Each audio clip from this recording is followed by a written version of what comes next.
Olá, começa agora o programa Espaço Rural. Hoje vamos falar sobre agricultura familiar, importante setor que está presente do norte ao sul do Espírito Santo. A agricultura familiar proporciona desenvolvimento social e econômico para o Estado. E para falar sobre o tema, a gente recebe o gerente de agricultura familiar da SEAG, a Secretaria de Estado da Agricultura, Luiz Carlos Bricali. Bricali, muito obrigada pela presença aqui hoje. Eu que agradeço a oportunidade. Bricali, para a gente começar, o que define a agricultura familiar? Como a gente sabe se um agricultor é familiar ou não? Pois é, Larissa, assim, tenho certeza que na prática todo mundo sabe o que é agricultor familiar, todo mundo viaja pelo interior do estado, né, e tem a oportunidade de ver as pequenas propriedades rurais, muita diversidade no campo, né, as famílias trabalhando. De certa forma, isso mostra quem são os agricultores familiares. Mas, assim, do ponto de vista técnico, né, desde 2006 tem uma lei que define o que é agricultor familiar, o que é ser agricultor familiar, né? Antigamente, uma denominação, assim, um pouco diferente. A gente falava pequeno produtor, médio produtor, grande produtor. E hoje a gente pode falar de agricultor familiar e não familiar, né? Então, tem uma lei, a Lei 11.326, de 2006, que define em 4 critérios quem é agricultor familiar e quem não é agricultor familiar, né? Então, assim, a primeira característica é que a propriedade tem que ter no máximo 4 módulos fiscais. O que seria isso, né? 4 módulos fiscais. É um tamanho que cada município tem de área, né? Que varia de município para município, dependendo do relevo, das características produtivas, né? Então, aqui no Espírito Santo, por exemplo, a gente tem um módulo fiscal que equivale a 16 hectares, por exemplo, em municípios pequenos, até 60 hectares em municípios maiores. Então, se a gente multiplicar isso por 4, né, a gente vai ter agricultores familiares aí de uma média de podendo estar até 240 hectares, né? Quem tiver até 240 hectares pode ser agricultor familiar. Mas isso não é o único critério que define, né? Nós temos outros também importantes. Então, assim, a gestão da propriedade tem que ser feita pela própria família. A maior parte da renda tem que vir da atividade da agricultura. Então, assim, vamos imaginar, você tem um professor, por exemplo, né? Lá no meio rural, que tem um pedaço de terra pequeno, né, mas que a maior parte da sua renda vem de lecionar, né, vem da função de ser professor, então ele não pode ser enquadrado como agricultor familiar, embora a sua terra seja relativamente pequena, né? Então é isso, a gestão da propriedade, né, ser da própria família, a renda vir maior parte da propriedade também, a mão de obra ser utilizada predominantemente da família e ter uma área de até 4 modos fiscais. Isso, assim, tecnicamente a gente define o que é agricultor familiar dentro desses 4 critérios. E aqui no estado, a agricultura familiar, a gente pode falar que é um setor forte? Com certeza. Embora assim, os dados sejam de 2006 do IBGE, e depois não houve um novo estudo, mas 80% dos agricultores do estado são de agricultores familiares, né, que equivale a 67 mil estabelecimentos de um total de 84 mil. Então, assim, de norte a sul do estado, a gente tem muitos agricultores familiares, a grande maioria, 80%, né?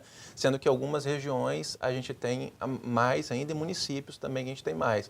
Por exemplo, se a gente quiser citar alguns, né, na região serrana, Santa Maria de Jetibá, por exemplo, esse número ultrapassa até 80%, né? São propriedades de agricultura familiar quase na sua totalidade.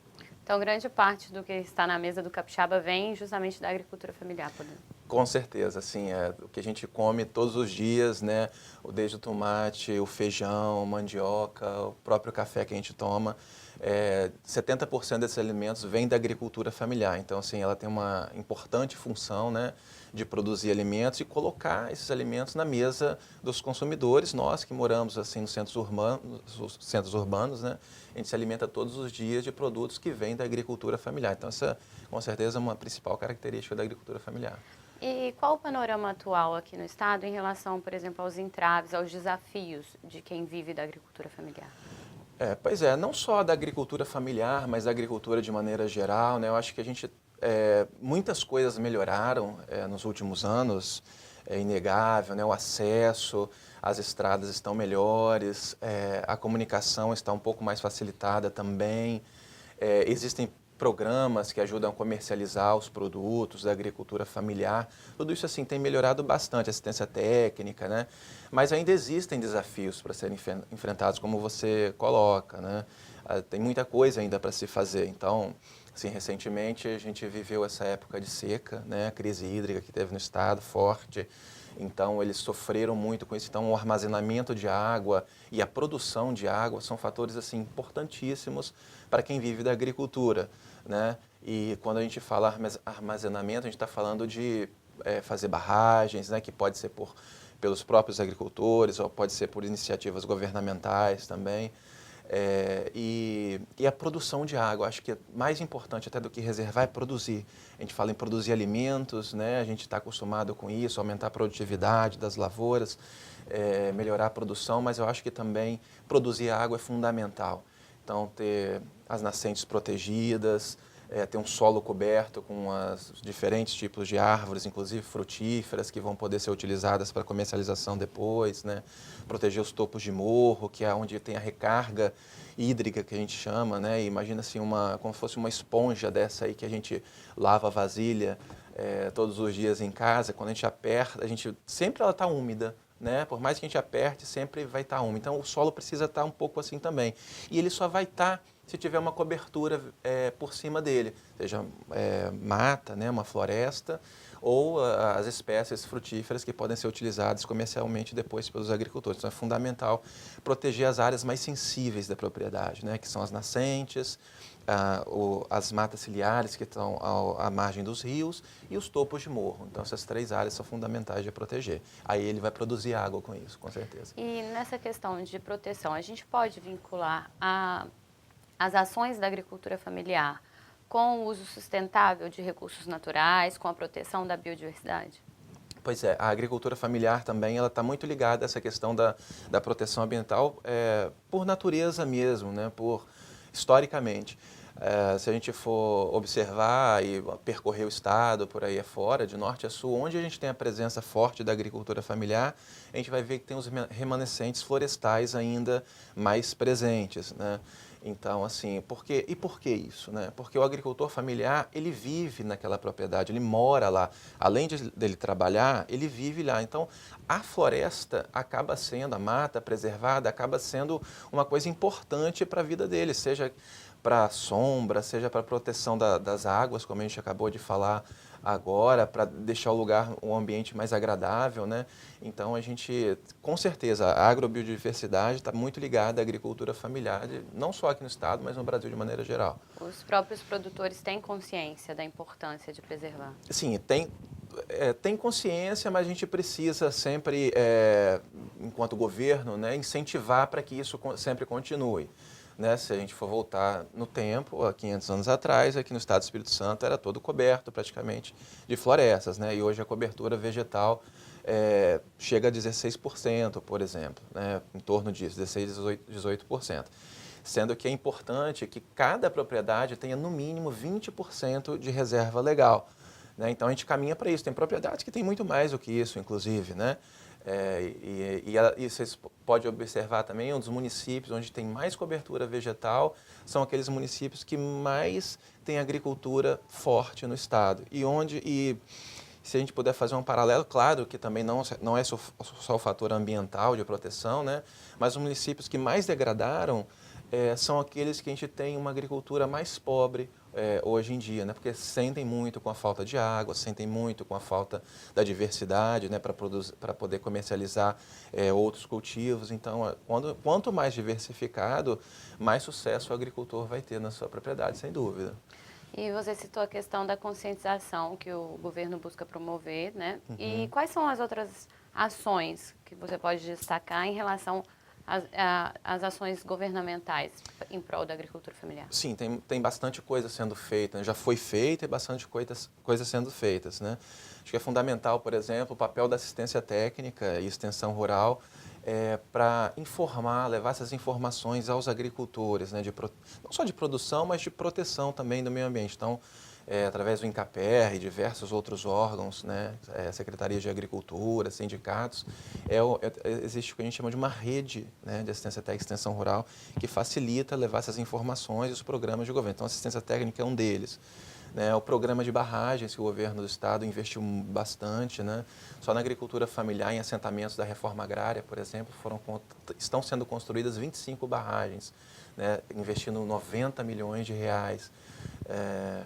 Outro programa importantíssimo, não é conduzido por nós lá da Secretaria de Agricultura, mas é pelo governo, e a gente ajuda na articulação e na aproximação com os agricultores, que é o Reflorestar, que é o pagamento, ajudar financeiramente os agricultores a proteger o meio ambiente. Isso que eu disse, né, de proteger as matas, as nascentes, os topos de morro, as margens dos rios. Existe um programa para isso, que o agricultor pode procurar o Incaper, né, em cada município, e se informar que ele vai conseguir receber do governo para proteger essas áreas. Então, assim, é fundamental. O governo está fazendo bastante coisa nessa direção do meio ambiente, por exemplo, né? E em relação assim, a todas as esferas governamentais, o que você acredita que ainda pode ser feito? Como que devem ser estruturadas as políticas públicas relacionadas à área de agricultura familiar? Sim, a agricultura familiar, por mais que a gente tente caracterizar, como a gente falou no início, ela é muito heterogênea, né? Então, assim, são diversos públicos, né? A gente tem agricultores muito pobres ainda, infelizmente, né, no meio rural, que são agricultores familiares, até aqueles bem consolidados, que a gente chama, que conseguem comercializar, até exportar os seus produtos para fora, né? Então, assim, eu acho que as políticas públicas têm que caminhar com esse olhar, sabe? Olhar assim num panorama e ver que são diferentes. Mesmo dentro da agricultura familiar, tem uma heterogeneidade grande. Então, assim, tratar os desiguais de forma desigual também, né? Isso é fundamental. E a gente tem percebido, né, que os governos têm feito esses esforços, né, para que as políticas públicas sejam aplicadas à realidade dos agricultores, né? Então, seja no âmbito federal, estadual ou municipal, a gente tem várias iniciativas dessas. Mas o desafio, eu acho que é continuar por aí, sabe? Ver que são coisas distintas. Então, assim, um grande produtor rural, por exemplo, a sua forma de acessar o crédito é diferente de um agricultor familiar, por exemplo, né? Então, há muito tempo já se pensa nisso, né? Então, a gente tem o Pronaf, né, que é o crédito rural específico para a agricultura familiar. Então, com juros mais baixos, né? Então, tem uma facilidade de pagamento, por exemplo, né? Então, assim, tem essa diferenciação importante. Ok, agora a gente vai para um breve intervalo, mas não sai daí que a gente já volta com o programa Espaço Rural.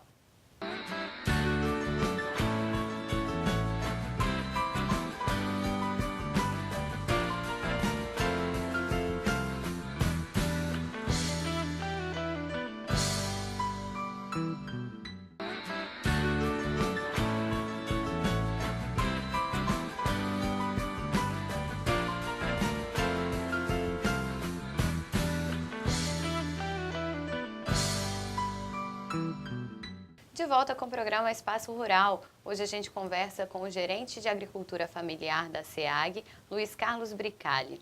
Agora nós vamos assistir uma matéria da repórter Gabriela Zorzal. Ela foi até Alfredo Chaves conhecer uma família que vive da produção de leite. Vamos acompanhar.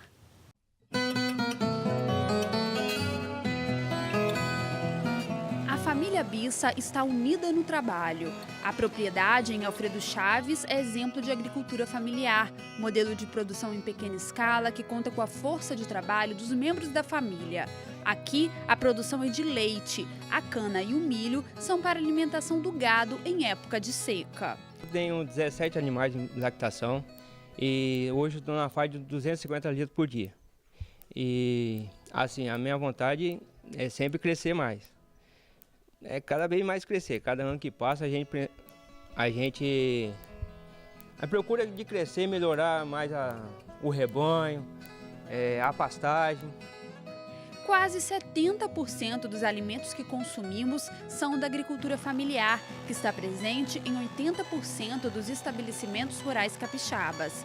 E para fortalecer este setor, as famílias que dependem do leite na região contam com uma cooperativa. Com isso, os produtores melhoraram a produtividade e a renda.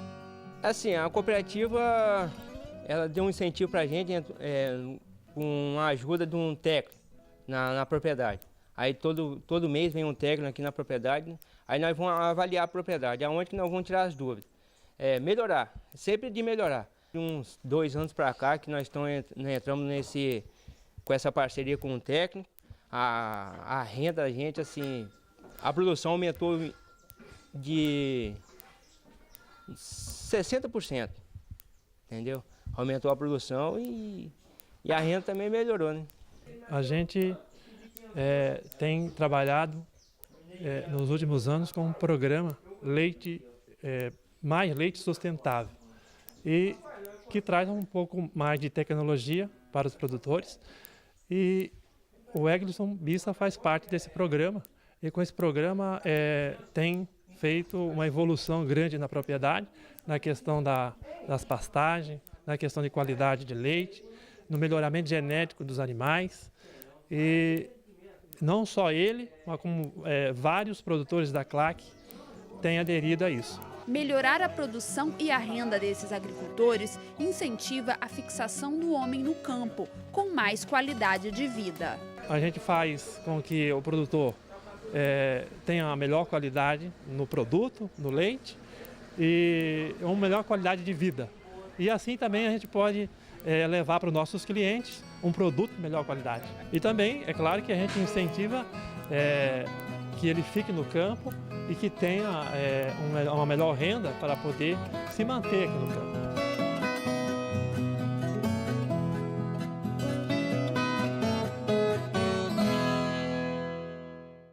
Bricali, na reportagem a gente viu que a família Bissa conta com o apoio de uma cooperativa, né? Qual o papel das cooperativas no trabalho de quem vive com a agricultura familiar?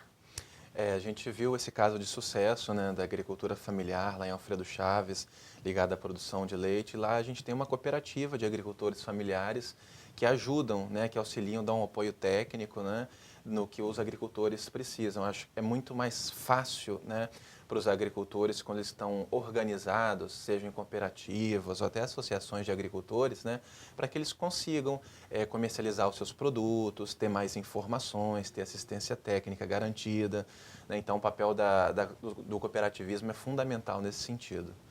E a gente viu também que a produtividade e a renda com a implantação de tecnologia lá na fazenda, né, da família Bissa aumentou. Esse é o caminho para que a tecnologia é um caminho para a produção seja mais atrativa, de pequeno porte, a produção de pequeno porte seja mais atrativa e mais atraente para as famílias rurais? Com certeza, a tecnologia é fundamental, aliado à organização rural, né, do cooperativismo, aliado às possibilidades de comercializar os produtos, mas especificamente a tecnologia é fundamental, né? Se um agricultor tem uma produtividade hoje e quer melhorar essa produtividade, ele vai precisar de ter novas tecnologias. Só que a gente também tem que ter um cuidado, né, que as tecnologias têm que ser adaptadas à realidade dos agricultores, que é o caso dessa matéria que a gente viu, que a gente assistiu. Então, os animais que passaram na reportagem, por exemplo, as vacas deles, que é uma tecnologia, né, a gente imagina talvez tecnologia sempre um celular, um computador, uma coisa mais ligada à informática, né, um carro, por exemplo.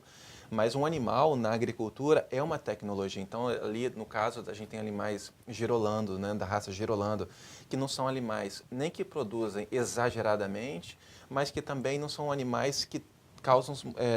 o produtor vai gastar muito com doenças dos animais, por exemplo, que são menos resistentes, que a gente fala, né? Então, a gente tem raças, né, bovinas que são mais susceptíveis à doença, embora elas produzam muito, né? São as raças europeias.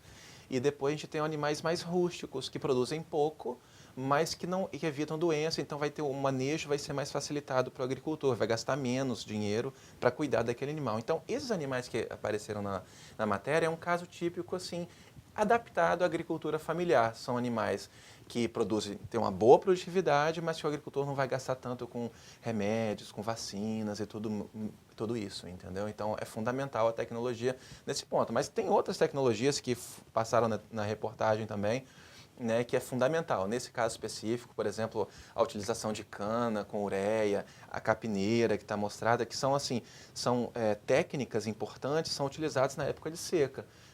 O agricultor, ele não usa a cana e a capineira agora, por exemplo, no verão, né?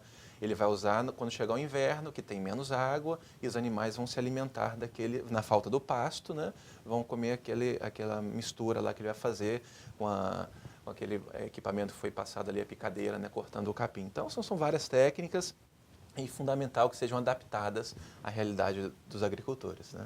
E para os agricultores capixabas que buscam ter acesso a essas novas tecnologias, enfim, como é esse cenário para eles? Pois é, aqui no nosso estado, né, a gente tem instituto, o Instituto Capixaba de Pesquisa, Assistência Técnica e Extensão Rural, INCAPER, né? Que disponibiliza diversas tecnologias para os agricultores. A gente costuma dizer assim que as tecnologias estão todas aí, né? Seja para produzir alimentos, produzir mais ligada à parte animal, na questão da água, as técnicas de produção, de conservação do solo, estão todas disponíveis. Só que nem todos os agricultores ainda têm acesso, ou conhecem, ou adotaram aquelas tecnologias. Então, por isso que é fundamental sempre, né, o trabalho da extensão rural, através das instituições que trabalham com isso, no nosso caso o INCAPER, né, para levar essas tecnologias para os agricultores, mostrar para que eles conheçam, né, e eles possam ter a oportunidade de utilizar ou não as tecnologias que estão postas aí para eles. Então, se for adaptada à realidade deles, como foi o caso que a gente viu, né, esse agricultor, o Bissa, um jovem agricultor, ele não usava essas tecnologias antes, né? Ele produzia assim da forma tradicional de produzir leite, com vacas que produzem muito pouco, né? Que na verdade tinha pouca renda com isso, os pastos, né, não estavam adubados, não tinha irrigação nos pastos, não tinha cana, não tinha capineiro, ou seja, e com o tempo ele foi adotando essas tecnologias através da assistência técnica e extensão rural. E hoje a gente vê esse caso de sucesso, ele consegue sustentar a sua família, toda a família trabalha lá, né? Então é importantíssimo o papel das instituições levar nessas informações para os agricultores. E em relação às cooperativas também, voltando na questão das cooperativas, o que fazer, assim, como fazer para as pequenas propriedades sejam atrativas para as famílias rurais quando não existe uma cooperativa por perto? Uhum. Não significa que o agricultor não vai ter sucesso se ele for sozinho, né? A gente estimula para que ele se coopere ou entre numa associação, porque de forma coletiva é mais fácil. Mas a gente tem exemplos de agricultores individuais que também têm sucesso na agricultura, né? Mas não é a nossa recomendação. A gente prefere que eles estejam organizados, até para que o governo, né, as políticas públicas governamentais consigam chegar com mais facilidade. Imagina se cada agricultor isoladamente, né, não tivesse reunido em associações ou cooperativas, a nossa dificuldade de chegar até eles seria muito maior, né? Então, assim, é fundamental que eles se associem, com certeza. E hoje se fala muito na questão da sucessão rural, Uhum. né? Na agricultura familiar também, esse é um tema também recorrente, assim, como deixar atrativa a terra para os netos, para os filhos, né, dos produtores atuais. Uhum. É fundamental a gente pensar na sucessão rural também. Antigamente as famílias rurais e as urbanas também eram muito numerosas, né? Muitos filhos, voltando ao rural, né? Muitos filhos de agricultores saíram em direção à cidade. Então, em 1950, para se ter uma ideia, aqui no Espírito Santo tinham 75% da população no campo e 25% na cidade. Hoje é exatamente o contrário, né? Então, foi invertida essa lógica, né? Então, assim, muitas pessoas, algumas pessoas ainda saem, mas acho que é papel, assim, dos governos, né, das políticas públicas, dar oportunidade para que as famílias possam escolher se ficam ou se não ficam, né? Então, essas oportunidades passam por estradas melhores, passa por uma melhor comunicação, formas de comercialização dos produtos, porque os agricultores também, Larissa, eles sabem muito bem produzir, né?